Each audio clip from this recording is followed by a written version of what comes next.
Santiago, buenas tardes. Carlas, ¿qué tal? Buenas tardes. A ver, en tu libro El Crack de 2010, que de ahí data la entrevista, ya advertías de muchas de las cosas que han ocurrido después e insistías en que la crisis era y es sistémica. Ahora, con la pandemia, yo creo que ese consejo, esa conclusión a la que llegabas de que a medio plazo lo que hay que hacer es sobrevivir o intentarlo, vale más que nunca, ¿no?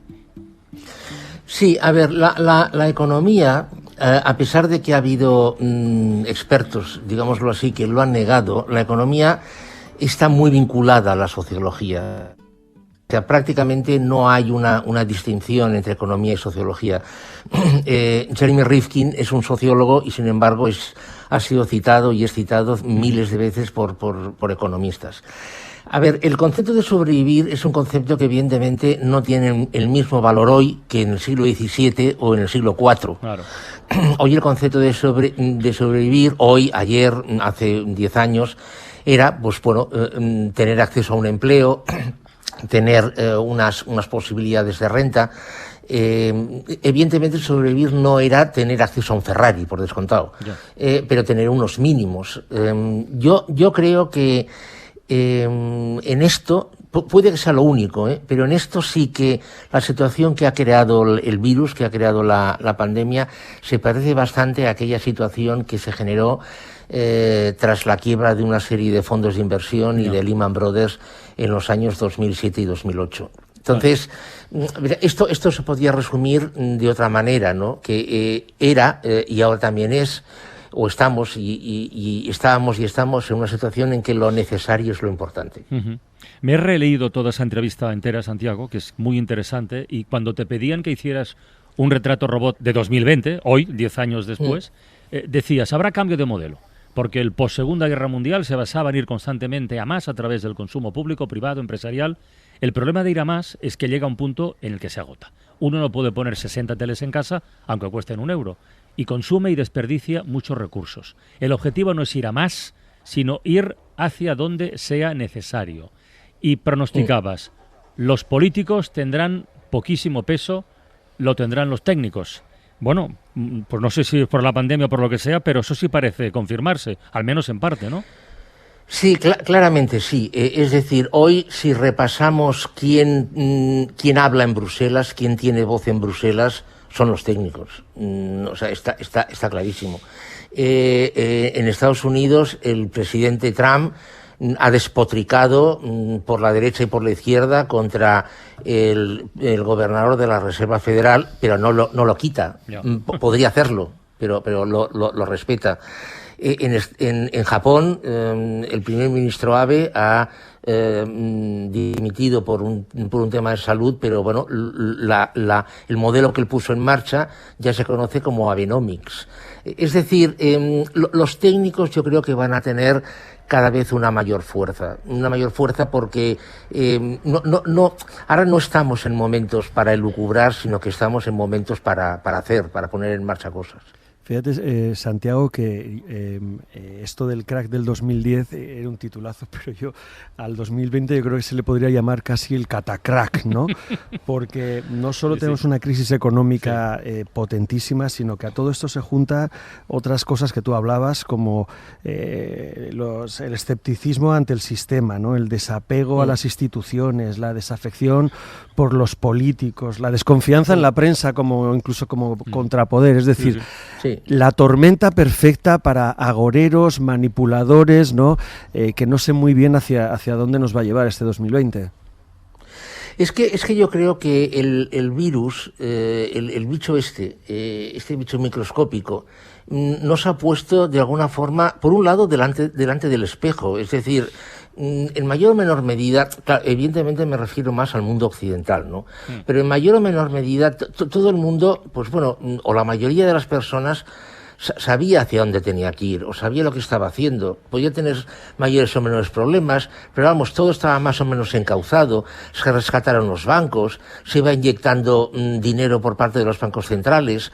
Pues bueno, más o menos aquello tiraba. A ver, era insostenible, pero bueno, nadie se lo planteaba. Lo que ha hecho el virus ha sido decir, oiga, piénsense esto, porque esto no se puede aguantar. Y por otro lado, lo que ha hecho ha sido acelerar muchísimo la puesta en marcha de aplicaciones tecnológicas sí. que hubieran tardado también mucho en llegar. Y pongo el ejemplo de siempre, Amazon. Amazon sí o sí iba a convertirse, no sé si dentro de 5 o de 10 años, en una plataforma hipermundial, es decir, que iba a estar en todas partes.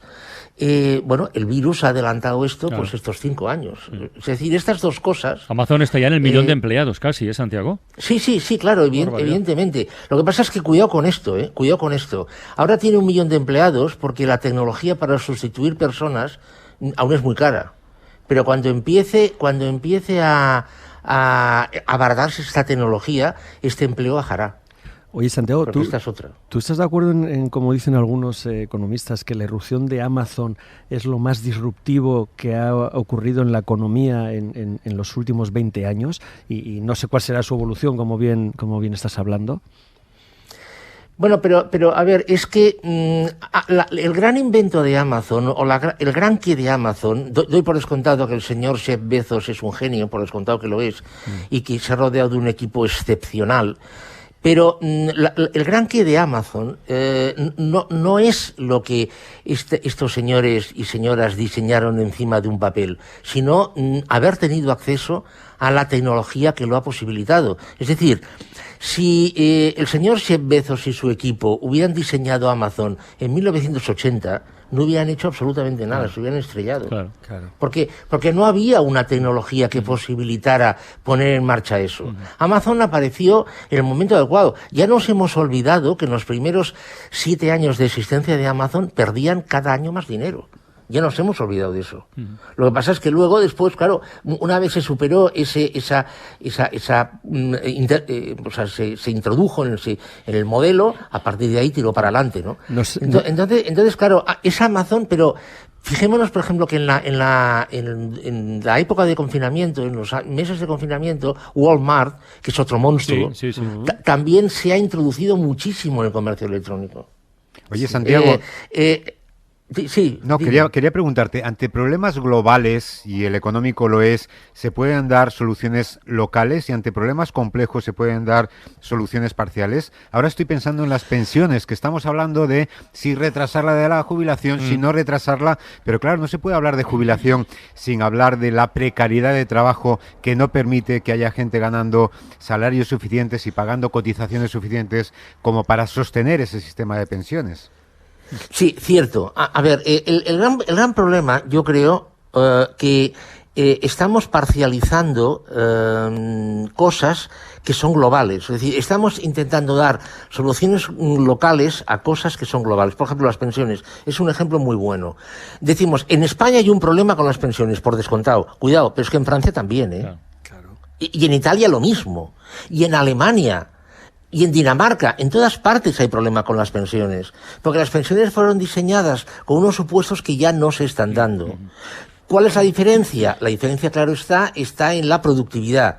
Como Dinamarca tiene una productividad más alta y la recaudación es mayor, el problema de las pensiones en Dinamarca hoy quiere decir día 16 de septiembre del 2020. El problema en Dinamarca con las pensiones es mucho menor que en España. Santiago... Pero yo creo que los problemas, ya no hay problemas locales. Claro.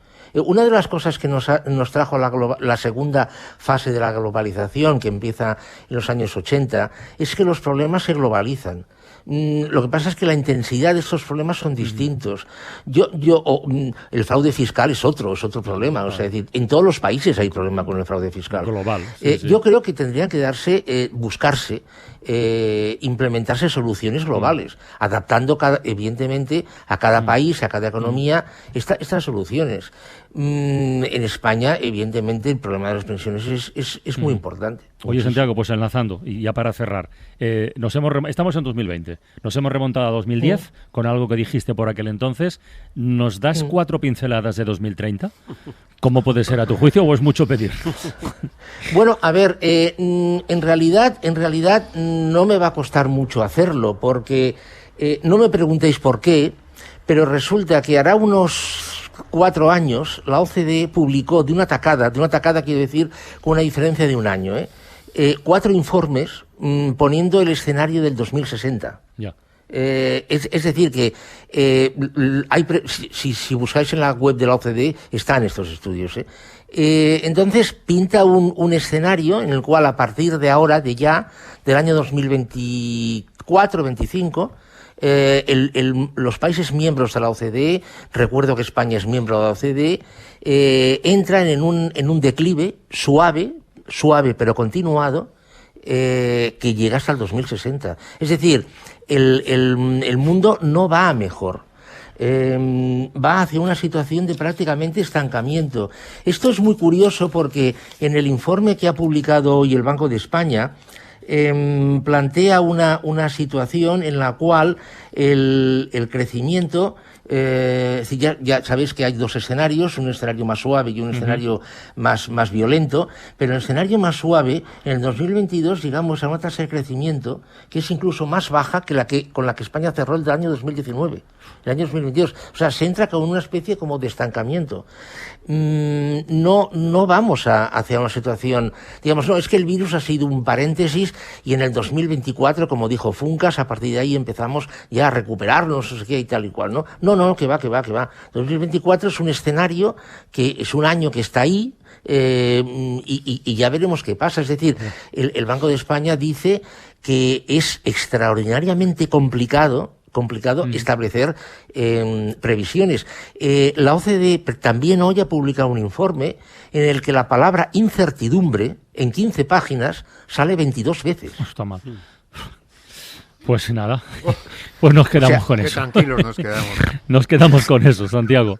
Muy bien. Un abrazo, amigo. Vale, de hasta acuerdo, la próxima luego, semana. buenas Un tardes placer. a todos.